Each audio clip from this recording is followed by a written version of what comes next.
दर्शक बंधु केदार गौरी सीरियल रे देखा पाइबे एक धमाकदार एपिसोड।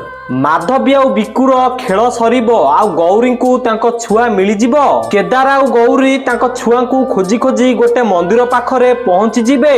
तापरे तांकु बिकु आ माधवी देखिकी लुचि जिबे। तापरे गौरींकर काव्यांक कथा मने पड़िबो। काव्या कहितिबे से लोकटा गोटे ड्राइवर रो यूनिफॉर्म पिंधिची आ घटनाटा गोटे मंदिर पाखरे घटिबाकू जाउची। तापरे केदार आ गौरी देखिबे से मंदिर पाखरे गोटे ड्राइवर गात खोलुथिबो आउ तापरे सेठिकी गोटे साप आसीबो से ड्राइवर को कामुडीबा पई। तापरे गौरी से लोक को देखि कहिबे केदार ये पधे सेही लोक। काव्या दीदी जेमिति कहितिले से लोक को गोटे साप आसिकी कामुडीबो। तापरे केदार आसिकी से ड्राइवर को कहिबे अरे भाई रुह। केदार एमिति कहिबा भितरे से साप आसिकी से ड्राइवर को चोट मारिकी सेठु चली जिवो।